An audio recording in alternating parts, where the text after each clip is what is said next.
Welcome back to the podcast. Today I'm bringing you sailing and boating news. The topics I'm covering today would be wind power for cargo ships, kind of a new twist on an old technology. SailGP is a really fun and exciting sailing race. They just wrapped up the San Francisco race. They have them all around the world. Really interesting. I'll give you more information about the boats and kind of it's pretty cool to watch. And then finally wrapping it up with the Wynns. I've Gone with the Wynns just made a huge announcements that will change the whole trajectory of their YouTube channel. Imagine crossing oceans without burning a drop of fuel, just like the old days, but with a high-tech twist. Believe it or not, wind-powered cargo ships are making a comeback in the 21st century. Today we're talking about how giant sails are returning to shipping, and we'll spotlight the Grand Sail II, a modern cargo schooner that's turning heads. If you love sailing and care about greener seas, grab a mug of grog or coffee, and let's set sail. Firstly, why go back to sails? Here's the deal. Shipping is dirty. Big cargo ships carry about 80% of global trade, but also pump out roughly 3% of global greenhouse gases. That's as much as some whole countries, and that's just the cargo ships. And with pressure to cut emissions, hello climate change, the shipping industry is scrambling for cleaner options. We've got cleaner fuels and fancy tech on the table, but one surprising simple solution is wind. Yep, the free and endless energy that powered global trade for centuries ago is getting a revival. Well, because wind equals zero fuel, zero direct emissions. When fuel prices and carbon taxes are rising, turning off the engines and hoisting sails starts to make economic sense too. So how do wind-powered cargo ships work? It's not all pirate ships and wooden galleons anymore. We're talking modern engineering meets old school wind. There are a couple approaches. Some ships use wind-assisted propulsion. Others are purely sail-powered. Wind-assisted ships, like some tankers and bulk carriers, add devices such as spinning rotor sails or giant vertical wings to capture wind and boost efficiency. For example, a huge ore carrier fitted with spinning rotors can save about 8% of fuel on long voyages. That means big money and emission savings. On the other hand, pure sail cargo ships rely almost entirely on wind, with an engine only for backup and port maneuvers. These ships often look like modern schooners or clippers. They have multiple masts, high-tech sails, and hybrid systems for navigation and power. We're talking aluminum hulls, carbon fiber masts, and computer-controlled winches hauling on ropes. Essentially, they've supercharged the classic sailboat with today's technology. Let's drop anchor on a real example, the Grand Sail II. And I'm sorry if I'm saying that wrong. I am not French, and my French pronunciation is terrible. It is a French boat. This is one of the poster children for the sail cargo renaissance. Grand Sail II is a sleek, modern cargo schooner launched in 2020, at the end of 2023, early 2024. It's about 52 meters long. It's about 170 feet, roughly 2/3 the size of a football field, and carries 350 tons of cargo in its hold. For context, 350 tons is like 17 standard 20-foot cargo containers worth of goods. Not huge compared to the mega cargo ships, but impressive for a sail-only vessel. Its hull is aluminum, and it sports two enormous sails with carbon fiber masts, managed with winches and modern nav systems. So a crew of about 6 can sail it efficiently. No giant 50-person crews like the old tall ships. Grand Sail II is nearly a pure sailing vessel. It uses its diesel engine only for maneuvering in and out of port. Out in the open ocean, the wind does all the work. In many ways, it's a 21st century descendant of the clipper ships, built for speed and cargo, but equipped with GPS, radar, even solar panels, and hydro generators for power. So what does the Grand Sail carry and where? The ship is run by a French company that, fun fact, started as an organic chocolate and coffee business. They basically built their own cargo ship to ship their products emission-free. Here's their typical route. They start in France and sail to New York. With French goodies like organic wines and chocolates. Then they head down to the Caribbean, the Dominican Republic, where they load up on cocoa beans and coffee for a return voyage to Europe. It's literally a coffee and chocolate round trip. Each loop can carry a mix of European wine, spirits, gourmet foods, westbound, and brings back the raw ingredients eastbound. The Grand Sail II can make about 3 to 4 transatlantic loops per year on wind power. So let's talk about speed. Grand Sail II cruises around 7 to 8 knots on average and can hit about 12 to 13 knots in good wind. That's about 14 miles an hour. It's no speed demon compared to the big container ships that might do 18 plus knot, but it's respectable. In fact, its fastest transatlantic crossing to New York took 17 days, and about 15 days coming back with favorable winds. A standard engine-powered container ship might do the Europe to US run in as little as a week, or a bit more. The sail freighter takes roughly twice as long across the ocean. So wind power cargo is slower than planes on modern ships, no surprise. However, here's the cool insight. The total delivery time isn't just about crossing the ocean. Remember the crazy port delays we've seen on the big ships? A small sailing vessel can often skip the congestion. Grand Sail can pull into smaller ports or marinas that the big ships can't access. And by maritime law, a vessel under sail has right of way over power-driven ships in some situations, which helps avoid waiting in port traffic. They also load and unload faster since it's only 350 tons of cargo, not 10,000 tons. One of the Grand Sail team even claimed that end to end, they can be about 10 days faster than a traditional ship when you factor in port times. That's a bold claim, but it shows how sailing smart can offset some of the slower transit. What about the big number? What about cost? Surely running a ship with free wind is cheaper, right? Well, not exactly.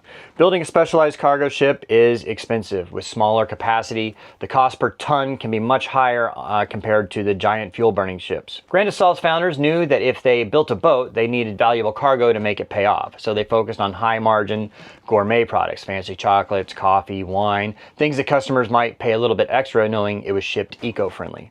For now, when shipping is a premium service. You couldn't compete shipping with, say, cheap t-shirts or bulk grains by a sail vessel. The margins are just too low.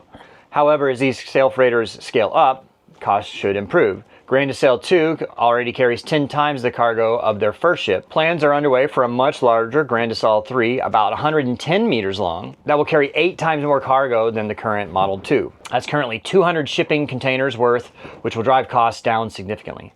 The founders say that even with that huge scale, they'll stick with pure wind power to keep the carbon footprint near zero. So in a few years, shipping by sail might even edge closer in price to conventional freight, at least for certain routes. The environmental impact is a big win. A ship like Grand Sail 2 emits roughly 90 to 97% less CO2 than a similar diesel-powered vessel. We're talking on the order of 1 to 2 grams of CO2 per ton kilometer, where typical ships emit 10 to 20 times that. It's clean, it's green shipping. This is super important as the EU and the IMO crack down on maritime emissions. In fact, the EU's new Fuel EU maritime regulations, kicking in 2025, are giving wind power a thumbs up. Ships that add wind propulsion get a sort of efficiency bonus, basically up to a 5% credit towards their carbon targets. Regulators know that to decarbonize shipping, wind has to play a role alongside cleaner fuels. So environmentally, the case for wind-powered cargo ships is crystal clear. They slash emissions, reduce fuel use, even cut noise pollution. Sailboats are pretty quiet. Another French company, TOWT, just launched an 81-meter sail cargo ship that hauls 1,000 tons. And concepts like Wynns Oceanbird are exploring 200-meter carriers with huge sails. If these succeed, wind ships could start handling a noticeable chunk of global trade. Now on to the limitations. Let's be real, wind shipping isn't going to replace all container ships next year. The speed issue is a factor for time-sensitive cargo. Not every route has reliable wind, and calm days can cause delays. Capacity is still small. Even the planned 200 TEU sailor is tiny next to a 20,000 TEU megaship. Also, these vessels need skilled crew who understand sailing, which isn't the norm in today's power ship merchant marine. And let's not forget cost. Until more of these ships are built, economy scales aren't there, and they're competing against the insanely efficient logistics of conventional shipping. But all that said, the trend is clear. Wind is back on the menu for shipping. Tech is improving, investors and regulators are paying attention, and the winds of change, pardon the pun, are blowing in the favor of sail. In the end, the return of wind-powered cargo ships is a story coming full circle, using the age-old knowledge to solve cutting-edge problems. It's about passion for sailing, meeting the practicality of getting goods from A to B with minimal footprint. The Grand Sail 2 and her ilk prove that commercial sail shipping works. It's not easy and it's not perfect for every need, but it's a tangible step towards cleaner oceans and reliable trade.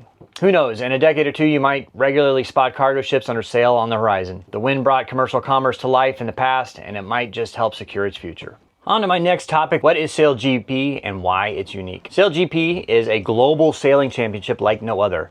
Think of it as Formula One on the water. It was founded in 2018 by sailing legend Russell Coutts and tech mogul Larry Ellison with a vision to redefine the sport. The concept is simple but groundbreaking. National teams from sailing powerhouses such as Australia, New Zealand, the United States, Great Britain, and more, now 12 teams in total, face off in identical boats. Because every team races the same model, the F50 catamaran, SailGPT puts skill and strategy front and center. No one can win just by having a faster boat.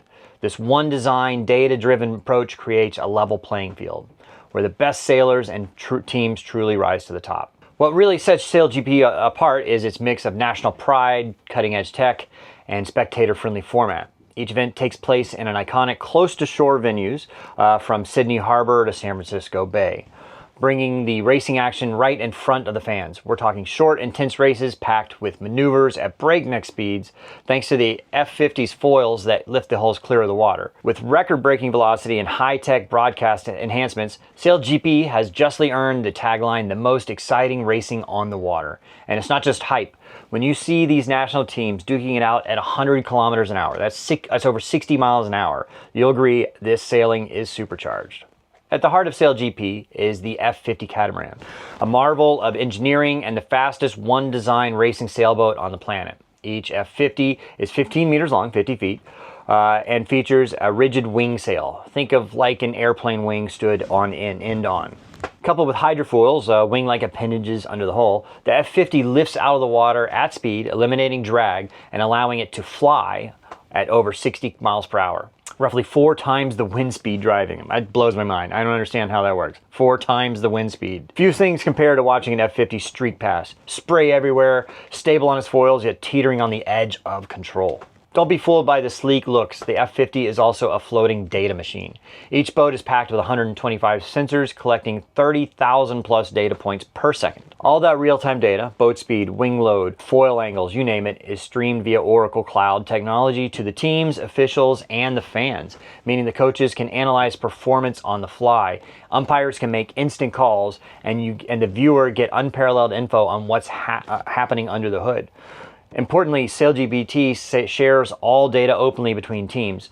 No crew can hide a secret advantage. It's pure skill that wins races. It's sailing pushed into the modern, tech-driven era. A crew of 5 or 6 world-class sailors works in unison to control these beats. Pilots, the helmsman, like Tom Slingsby or Peter Burling, steer and adjust strategy. Wing trimmers and flight controllers treat the aero and hydrofoils constantly to keep the boat flying stable, and grinders provide the hydraulic power for the control system. It's an all-out athletic and technical effort. With all this innovation, an F50 does not come cheap. Each is estimated to cost around $4 to $5 million to build. That hefty price tag reflects on the extreme tech and R&D that's gone into making the F50 the pinnacle of sailing performance. A SailGP season, officially the Rolex Sailing GPT Championships, unfolds across multiple Grand Prix events around the world, and it's structured for non-stop excitement. Each Grand Prix is a 2-day meet featuring a series of fleet races followed by a winner-takes-all final. In the fleet races, all teams, usually 10 or 12 boats, compete together, earning points based on their finishing positions. 10 points for first, 9 for second, and so on.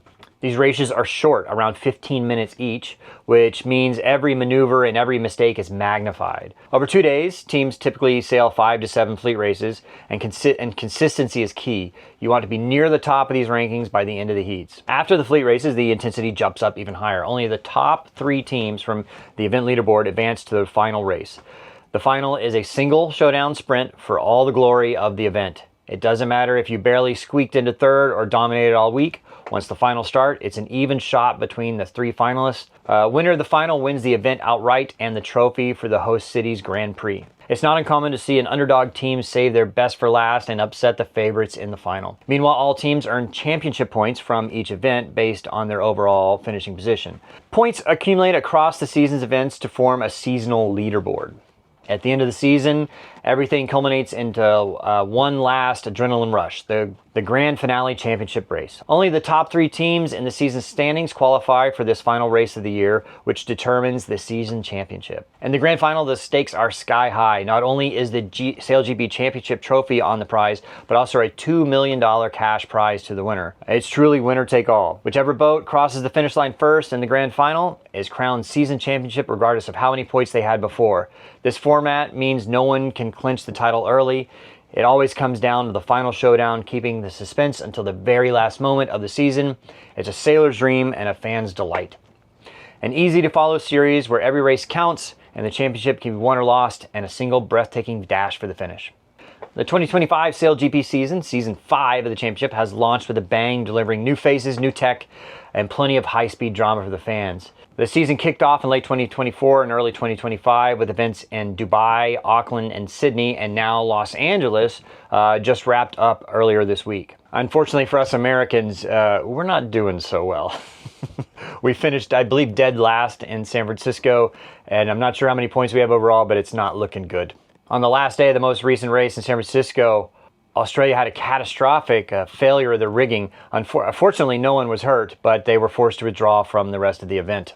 The next event is in Rio de Janeiro, then we come up on New York, and then throughout Europe. So no matter where you live, you can get a chance to go see one of these races in person. So I don't know about you, but I think it's pretty exciting racing, and I would love to see one of these races in person. From what I can see watching on the screen, so you can watch it on YouTube. That's how I watched the San Francisco race. They stream it live on YouTube, on the SailGP YouTube channel. That's where I got most of the footage for this video. So it is pretty exciting to watch, and you get to see all the overlays and the speeds, and it's really exciting to watch. So pretty cool. But you can actually see how close the audience is to the race course. So they're very close to shore. They have the big grandstand set up along the water. So pretty cool. I would recommend. I want to go see one, so maybe I'll get a chance to do that.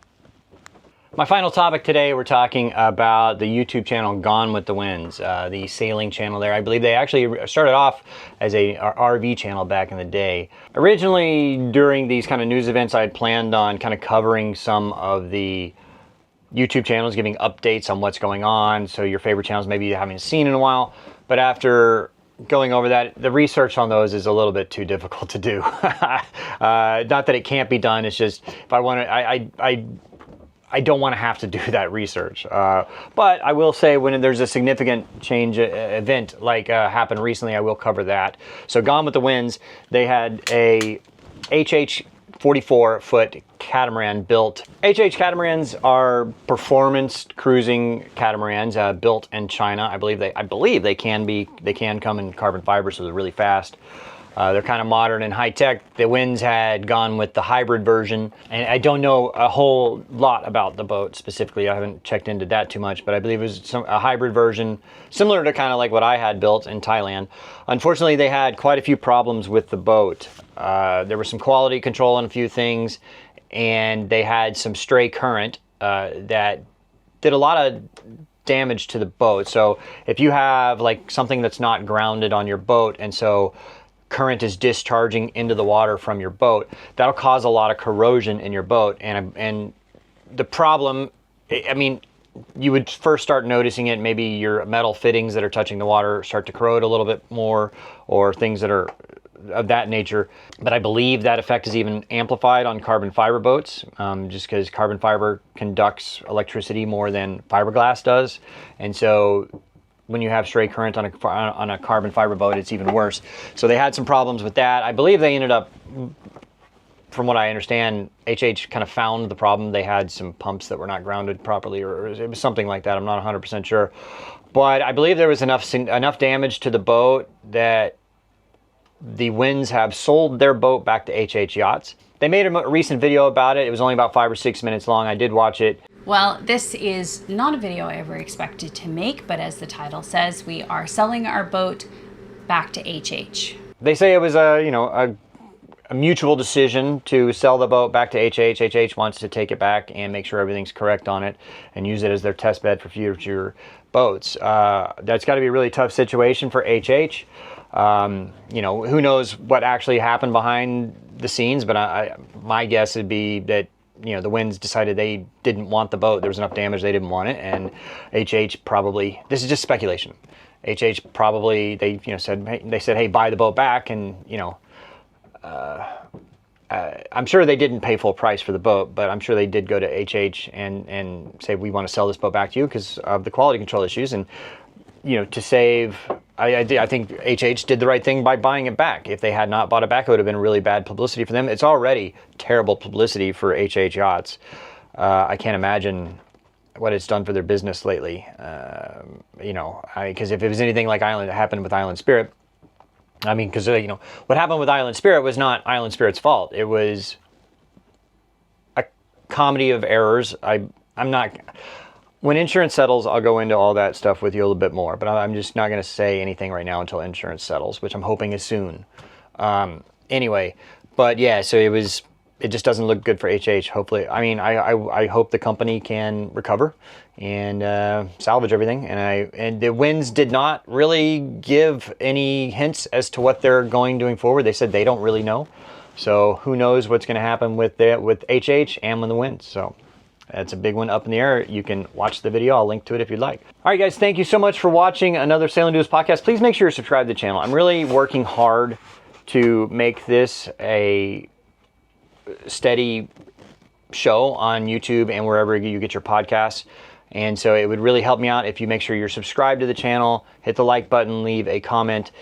And a couple times a month, we answer all your questions. If you'd like to have your questions answered, you can join the either Sailing Doodles Patreon or the Sailing Doodles Navy. Go to patreon.com/sailingdoodles or sailingdoodles.podia.com. That's kind of my preferred one. The percentages they take are less.